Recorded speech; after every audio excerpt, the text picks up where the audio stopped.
Hello students, today I am going to teach you the topic respiration from chapter life processes. In this topic, we will study what is respiration and how different organisms do the mechanism of breathing. It also tell about how the breathing or gaseous exchange occurs in plants as well as in animals. So, let's begin with it. I would like to introduce the first basic term of this chapter, that is respiration. Respiration is a biochemical process of oxidative breakdown of glucose to release ATP molecules, carbon dioxide and water. What does this definition means? It means that respiration is that catabolic process which runs in our body to produce ATP or energy molecules by the breakdown of glucose. Once the breakdown of glucose initiates, it will initiate by the presence of oxygen. Once oxygen is properly supplied to the glucose, then they will start producing a ATP molecule with the byproducts of carbon dioxide and water. This complete concept can be shown with the help of the reaction. Now you can see here C6H12O6 is a glucose molecule which is when combines with the oxygen in the presence of some biological catalyst, that is enzymes, they will start producing carbon dioxide, water and ATP. Now the basic question arises here is respiration is a process which occurs in the body. So, where is the site of action of respiration? The answer is cytoplasm and mitochondria of a cell. Every cell can perform this activity of respiration in the cytoplasm as well as in mitochondria. Now, I would like to introduce how this mechanism of respiration occurs in each and every organism. The first step that is involved during the gaseous exchange. The gaseous exchange is a process in which we usually intake oxygen or air and release out carbon dioxide. It means, in short, it is simply a process known as breathing. What we do in the breathing process? In this process, we simply take in the air, that is known as inhalation, and release out carbon dioxide. For this particular activity, there is no involvement of enzymes, hence it is known to be as a physical process. During this process, when inhalation and exhalation takes place, only the particular organs get involved. That means if I talk about breathing, breathing involves some of the specific organs of any organism. Like you can say here, in case of amoeba, since it is a unicellular organism, it requires cell surface for the gaseous exchange. In the same manner, if we talk about earthworm, earthworm is a particular organism which having a moist skin responsible for gaseous exchange. In case of insects, they carry spiracles in their abdomen region. These are tiny hole-like structures or the openings from where gaseous exchange takes place. Frog carries or possess lungs as well as skin. They both organs are utilized by the frog in the case of gaseous exchange. In case of fishes, they have a specialized organ known as gills from where they take dissolved oxygen from water and then utilize it for breakdown of the food. Most important thing in the humans. Why is it so? Because humans are carrying a well-developed respiratory system, and in that system the major organ is known as lungs. The second step which is involved during the respiration is known as cellular respiration. What does the meaning of cellular respiration? It means that breakdown of the glucose takes place in the cytoplasm to produce pyruvate. Glucose is basically a 6-carbon molecule. This 6-carbon molecule in the cytoplasm first undergo the process of breakdown. Due to that breakdown process, the two molecules of 3 carbon molecules are generated, and these two molecules of 3 carbon is known as pyruvate. I can explain you this simple process with the help of this diagram. Now, imagine this is a cell and it is having cytoplasm all around. In the cytoplasm, once the glucose molecule enter, which is a 6 carbon molecule, when it reaches inside the cell, then first step that occurs is the breakdown of the glucose molecule.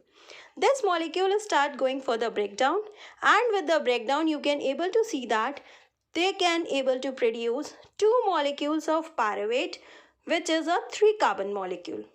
Once these pyruvates are formed in the cell, then these pyruvate start moving towards the mitochondria. Mitochondria is the major organelle where ATP formation takes place.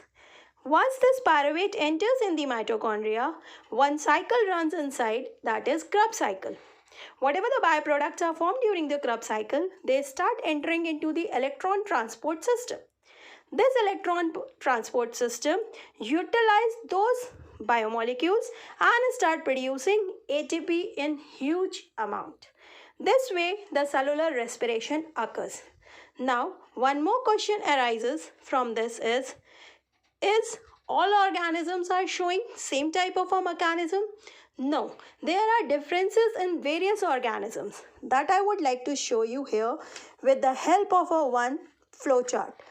You can see here a flowchart. This flowchart is clearly describing how the breakdown of glucose takes place in the presence or absence of oxygen. You can see it here. It's a glucose molecule. In the cytoplasm, it breaks down into pyruvate.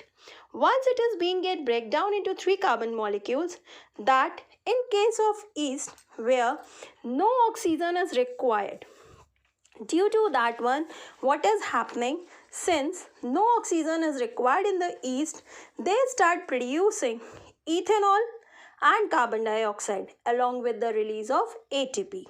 This ethanol is basically an alcohol derivative which is nowadays produced by this complete process known as fermentation. This process of fermentation was basically discovered by Louis Pasteur. When he discovered, he has just obtained ethanol from the fruit juices. Anyways, when this particular activity occurs in the industry, then it is known as commercial process. This is a one way where there is no requirement of oxygen. The second condition, when oxygen is not available in sufficient amount, then what the cell will do as an end product? Then, like in muscle cells of any organism, maybe in the humans, when we go for a vigorous exercise or huge workout, then the supply of oxygen reduces in the muscle cells. As the reduction or insufficient supply of oxygen takes place, they start producing lactic acid and ATP. This lactic acid start depositing in the muscle cells itself and leads to the muscle cramps. These muscle cramp increases when our supply of oxygen still reduces. As we go for woofing or taking a rest after the workout, this muscle cramp reduces itself and pain goes off. Reason? This insufficient supply converted into the sufficient supply of oxygen, and lactic acid start coming back into the carbon dioxide and with the release of energy. Now, these both conditions are considered to be as anaerobic respiration conditions, which occurs in the absence of oxygen. Now the third one is known to be as the mitochondrial activity, which occurs in each and every organism, and that activity is known as the breakdown of the molecule in the presence of oxygen or aerobic respiration. What is going to happen in the aerobic respiration? Direct breakdown of pyruvate takes place, and with the release of huge amount of ATP, carbon dioxide and water is produced. This is a process known as aerobic respiration, which is also considered as an oxidative process. So in short, we can say these are the three steps which occurs depending upon the supply of oxygen during the process of respiration. Now, in short and in brief, I would like to describe some of the terms related to the aerobic as well as anaerobic respiration. During the aerobic respiration, complete breakdown of glucose takes place. While in anaerobic, you can see it is here partial oxidation of glucose. In case of aerobic, 38 ATPs must have to produced. 2 are consumed by the cell itself. So in total, it is 36 ATPs. While in case of anaerobic respiration, the amount of ATP is quite less. That is 2 ATPs only. Most important thing during the aerobic respiration, that is, it is a mechanism which runs in all plants and animals usually. But anaerobic respiration is a process which either runs in the yeast or muscle cells depending upon the situation and the supply of oxygen. I hope these all informations are going to help you in understanding the mechanism of respiration in the plants as well as in animals. Thank you.